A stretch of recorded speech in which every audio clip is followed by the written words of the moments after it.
Yourself home improvement projects can lead to big savings.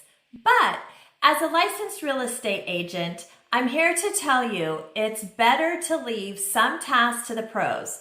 Don't forget to like this post and follow me to stay updated on the latest real estate trends and strategies. Here's 3 of the worst projects to try to tackle on your own. Electrical work. The risk of fire from faulty wiring far outweighs any cost or savings. And trust me, any mistakes will turn up on a home inspection when it's time to go and sell your home. Number 2, adding a bath or shower. Leaks from poor plumbing can do serious damage to your home. Unless you're skilled, don't try it. Just don't. Installing flooring. I know it seems so easy, but it's harder than it looks.